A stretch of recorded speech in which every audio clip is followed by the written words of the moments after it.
There is a church parking lot in Ohio. It is a Tuesday morning in October.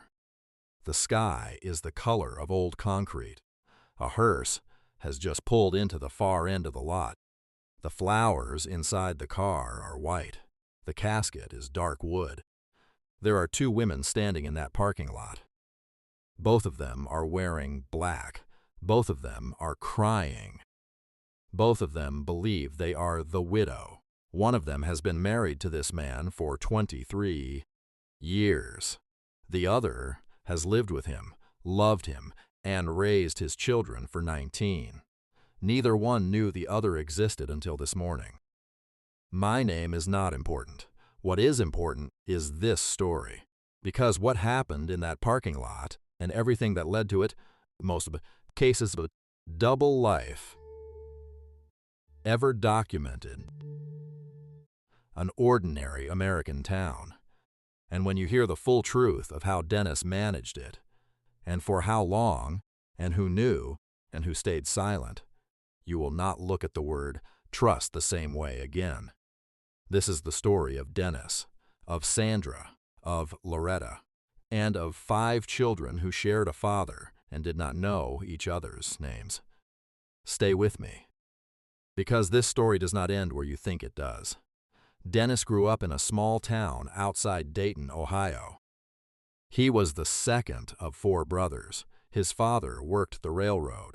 His mother ran the kitchen at the local elementary school for 31 years. He was not the loudest person in any room he entered.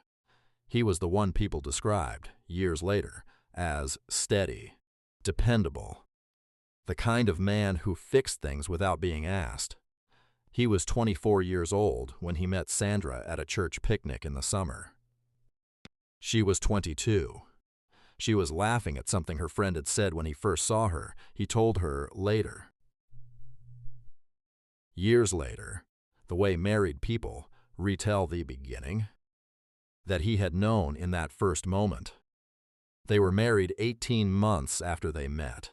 He worked in HVAC sales, heating, ventilation, air conditioning. Not glamorous work, but it was steady, the way he was steady. It required regional travel, 8 to 10 days a month on the road, covering a territory that stretched across 3 states. Sandra knew this. She had always known this. She had built her married life around the rhythm of his absences and his returns. For 14 years, by all outward appearances, it worked. They had 3 children. They went to church on Sundays when Dennis was home. They had a vegetable garden in the backyard that Sandra mostly tended and Dennis mostly admired. He called home every night when he was traveling. Same time, 9:15, without fail. Dennis was 38 years old when he met Loretta. He had been married to Sandra for 14 years. Their youngest child was 9 years old and had just lost her first tooth that same week. Dennis was at a regional sales conference in Indianapolis. Loretta was a school nurse who had recently divorced and was attending the same hotel's adjacent conference for healthcare workers. They met in the elevator. Dennis told Loretta that he was a widower, that his wife had died in a car accident 4 years earlier, that he had 2 children at home being raised with the help of his mother. He said it calmly. He said it with the particular kind of quiet that grief is supposed to produce in a man. Loretta believed him. Why wouldn't she? He had kind eyes and a steady voice, and he looked like someone who had learned to carry sorrow without complaint. By the end of that conference week, they had exchanged numbers. Within 3 months, Dennis had established a second rhythm, a second home in Indianapolis, a second set of keys, a second life that ran in precise parallel to the first. Sandra and Dennis had 3 children together. Marcus, the oldest, was 26 at the time of Dennis's death. Their middle child, a daughter named Renee, was 23. Their youngest, Lily, was 19 and in her first year of college. Dennis had been present for all 3 births. He had taken personal days each time. He had been there for every first day of school he could manage. For Marcus's 2 seasons of Little League, for Renee's dance recitals, for Lily's SAT prep every Saturday for an entire year. Sandra described their marriage later in the careful and devastating way that people describe something they are still trying to understand as steady. Not exciting, real. She said she had never doubted him for a single day. She said this not as a complaint, but as a fact. A fact that had become, in retrospect, the most painful sentence she knew how to speak. Loretta and Dennis had 2 children together. A son named Kevin, who was 17 at the time of Dennis's death, and a daughter named Amy, who was 14. Dennis had been present for both of those births too. He had taken what Loretta understood to be personal days from a demanding corporate schedule. She had been grateful. She had thought it spoke well of him. Loretta later said that Dennis had been, in her 19 years with him, the most present man she had ever known. He remembered small things, the name of her childhood dog, the teacher who had been cruel to her in the 7th grade, the song that had played at her first school dance. He brought these things up years later, casually, the way people do when they are paying genuine attention. Loretta said it was this quality, his attention, that made her love him so completely. She had no framework for understanding that the same attention was being paid to another woman, equally, simultaneously, in a house 4 hours away. Dennis divided his calendar with military precision. His actual sales territory genuinely spanned multiple states. This gave him cover. The cities he visited for Loretta's side of his life aligned, on paper, with legitimate work assignments. He kept paper planners, physical, handwritten, and destroyed each one at the end of every year. He had 2 phones, 2 email accounts, 2 sets of family photographs, one displayed in each home. He told Sandra that Indianapolis was part of his regional territory. He told Loretta that Sandra City was his home base for the main office. Both statements were technically true. Both were the architecture of a complete and sustained deception. He called Sandra every night at 9:15. He called Loretta every night at 7:45. Each woman knew he called at a consistent time. Each found this reliability comforting. Each understood it as evidence of a man who kept his promises. Neither knew that the consistency itself was the mechanism of the lie. For 23 years, the architecture held, not because Dennis was careless, but because he was meticulous, because he had thought through every angle, because he had constructed 2 complete worlds and furnished them both, emotionally and practically, without leaving a seam that either woman could find. Until one day a seam appeared, and it was not Dennis who left it there. Marcus was 26 years old in the spring of the year his father died. He was the kind of young man his parents had raised him to be, responsible, practical, the one his mother called first when something needed handling. In March of that year, Dennis had asked Marcus to help him sort through some financial paperwork. Beneficiary designations, the kind of administrative task that adults put off for years and then suddenly want resolved. Inside an old manila folder, Marcus found a document he did not recognize. It was from a limited liability company, a business entity he had never heard his father mention. The document was dated 6 years earlier. It listed a residential address in Indianapolis. Marcus set it aside and thought nothing of it. He assumed it was an old investment property, something from before he was old enough to know about his father's finances, but the address stayed in his mind. That evening, alone at his kitchen table, he typed it into a search engine. The result that came back was a Pages listing. The listing showed his father's name, and beside it, a woman's name he had never heard. He stared at the screen for a long time. Then he told himself there was a reasonable explanation. He went to bed. He did not sleep. Over the following 3 weeks, Marcus searched further. Public records, property tax filings, a Facebook profile, and then he found the photographs. A woman named Loretta, 2 teenagers in various school photos and holiday pictures who had his father's jaw and his father's eyes. He felt, he said later, as if the ground had opened beneath him without making any sound, as if the world had simply rearranged itself while he was standing still. He called his sister Renee. She told him he was wrong. He sent her the photographs. She called him back 20 minutes later and did not say anything for a full minute. Then she said, very quietly, "What do we do?" They decided together that they would not tell their mother, not yet. Not until they had confronted their father directly. They arranged to meet Dennis for dinner the following week. They rehearsed what they would say.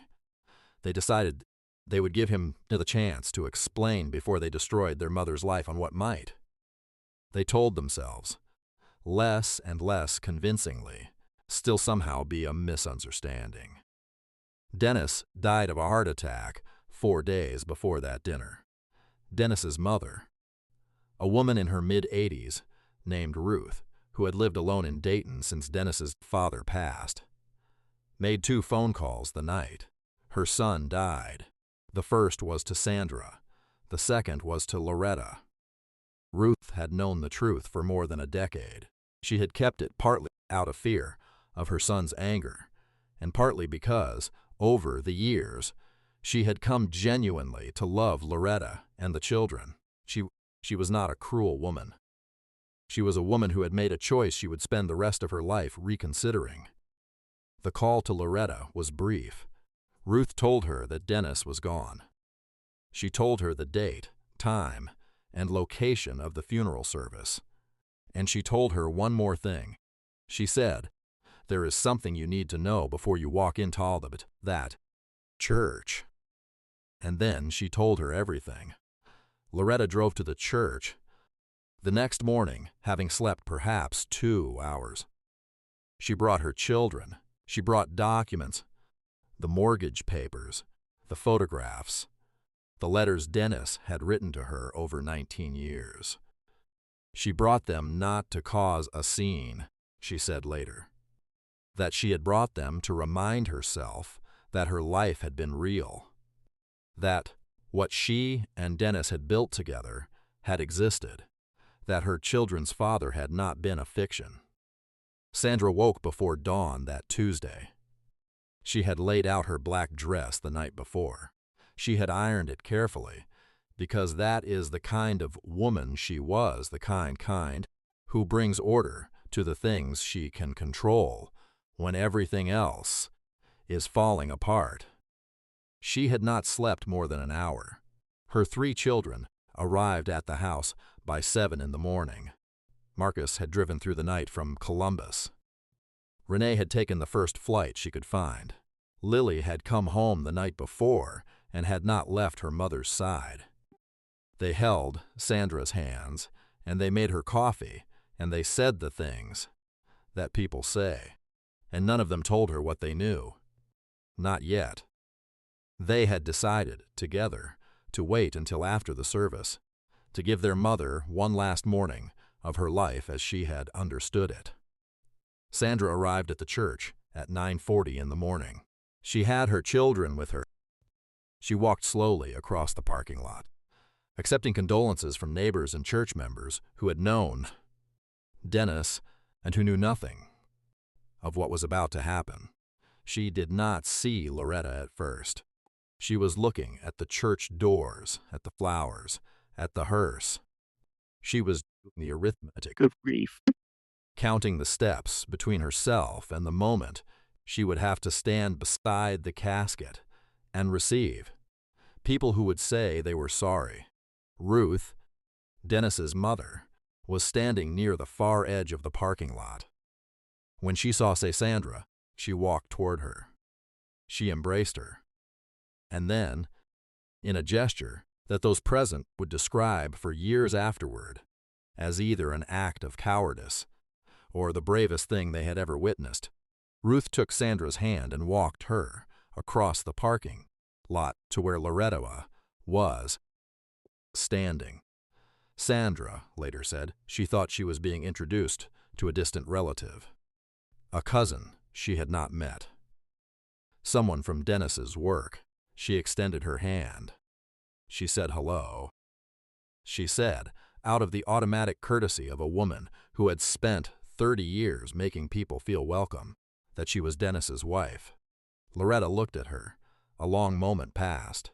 Then Loretta said, "I know who you are." She paused. She said, "I'm his wife, too." No one screamed. No one fell to the ground. No one called the police. What happened, according to every person present, was silence. A long, terrible silence in which the world seemed to stop processing information and simply held itself still. Sandra turned to look at her children. Marcus was standing just behind her right shoulder. He had moved there, she realized, before Loretta had spoken. His face told her that he had known. His face told her that everyone was about to tell her the truth now. Inside the church, the service went forward. Dennis's family sat both sides of the aisle. Sandra's family on the left, Loretta's children on the right, with Ruth sitting alone in the back pew. The pastor had been briefed that morning. In a brief and stunned private conversation, he delivered a eulogy about Dennis's love of family. He did not specify which one. At the graveside afterward, Sandra stood at the head of the grave. Loretta stood at the foot. Neither woman moved to the other side. Neither woman spoke. They stood on opposite ends of the man they had both loved, in the way that people stand when they are deciding whether the ground they are on is still solid enough to hold them.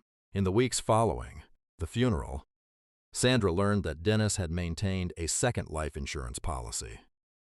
Naming Loretta as beneficiary, she learned that the LLC holding Loretta's house had been funded in part through a business account Sandra had believed was a joint retirement vehicle. She learned that at least 4 of Dennis's longtime work colleagues had met both women at separate company events over the years and had said nothing. She learned that Ruth had known for more than a decade. Sandra did not speak to Ruth for 2 years. Sandra went back through 23 years of marriage looking for the lie. She found it everywhere. Every business trip. Every time Dennis had seemed tired when he came home, and she had attributed it to the road and the work and the years. Every 9:15 phone call that she had found so reliably comforting and that she now understood as a precision instrument of deception, she said later. In the careful words of a woman who had been thinking about how to say something for a very long time. I was not grieving my marriage. I was grieving the marriage I thought I had. Those are 2 different things. Only one of them was real. And I spent 23 years building my life around that wasn't. Marcus carried guilt he had no business carrying. He blamed himself for not confronting Dennis before the dinner that never happened. His therapist told him, patiently and repeatedly, that Dennis had been running this deception since before Marcus was old enough to read. That no 26-year-old should carry the weight of a 61-year-old man's choices. Marcus understood this in his mind. He was still working on understanding it in the rest of himself. Renee went quiet in the way that some people go quiet when the story they have told themselves about their childhood has to be rewritten. She did not stop loving her father. She was not able to stop loving her father. She said it felt like a trap. The loves staying after the person who deserved it had been revised entirely. Lily did not say Dennis's name for nearly a year. She was 19 years old and in her first year of college, and she had loved her father with the particular wholehearted certainty of a youngest child. She said later that the hardest part was not the anger. The hardest part was that the love did not go away when the truth arrived. She had expected the love to leave when she found out. It didn't. She had to learn to live with both things at once. Loretta's grief was identical in depth to Sandra's. It was different in kind. Sandra was grieving a real marriage that had been a lie.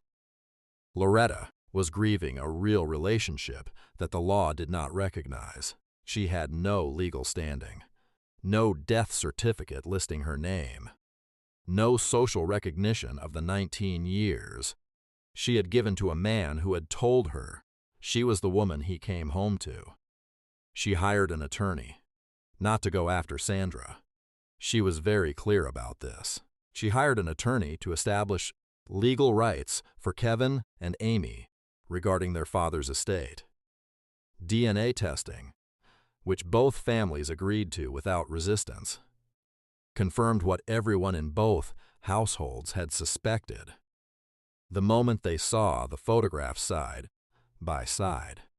Dennis had 5 biological children. They were all his. They all deserved to know who they were. Loretta gave a single recorded interview approximately 8 months after the funeral. She said this, "I do not hate Sandra. How could I? She was deceived exactly as I was.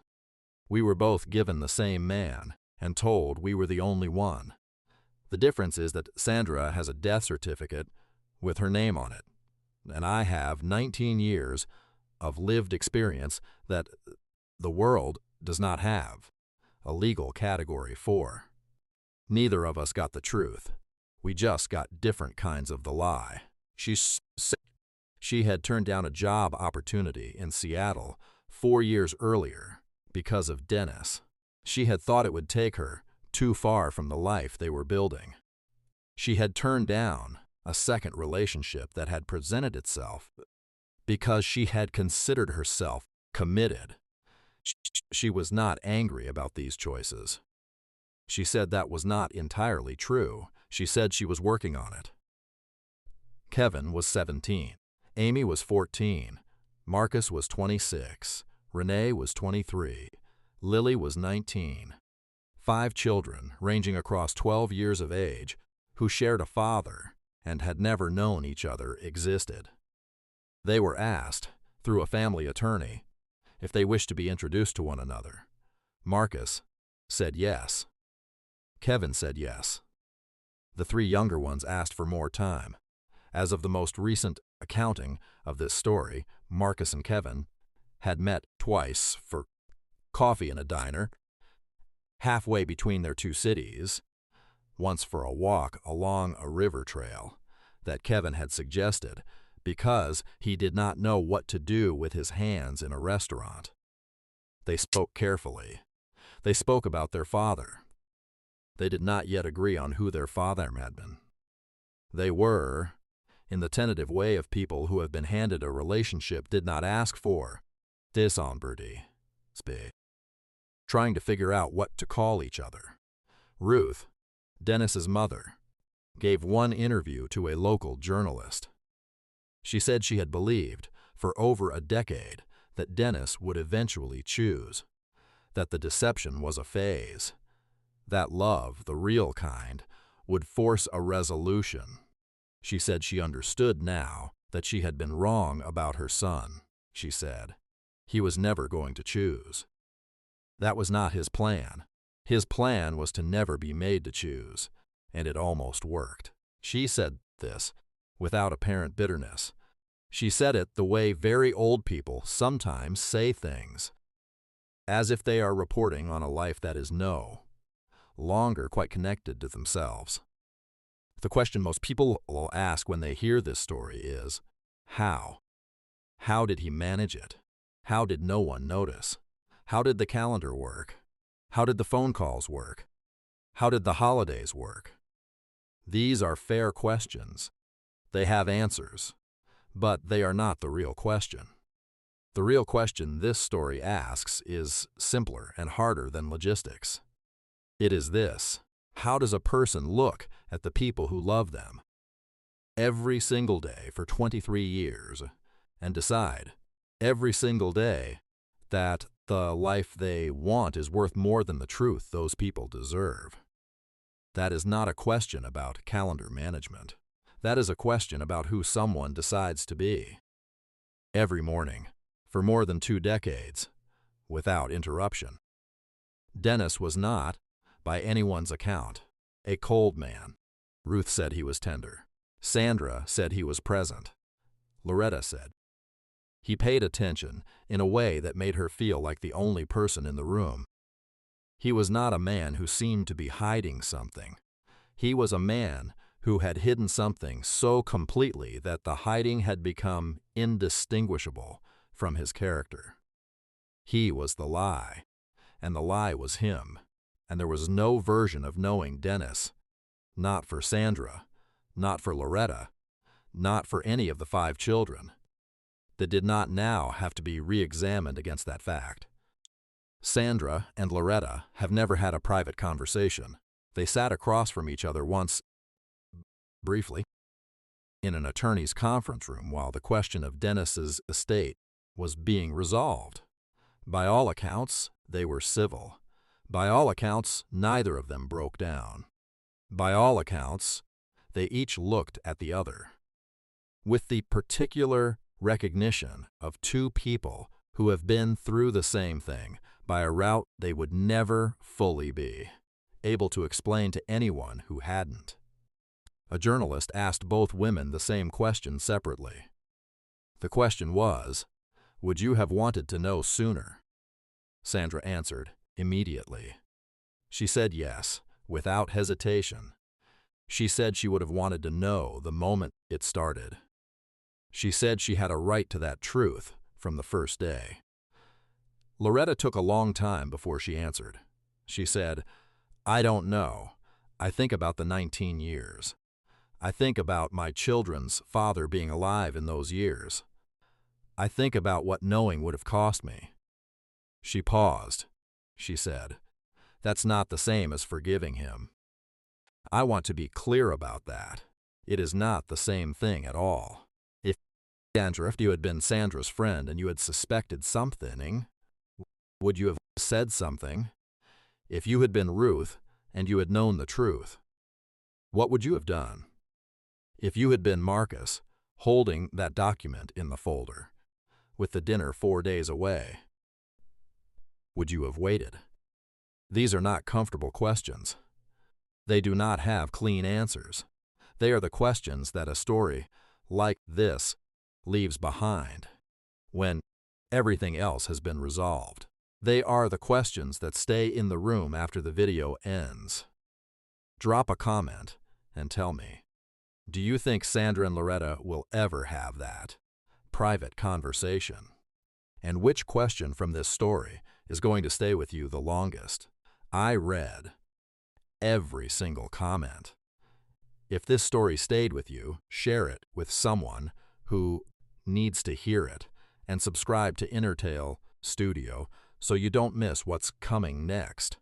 Thank you for watching all the way through. I will see you in the next one.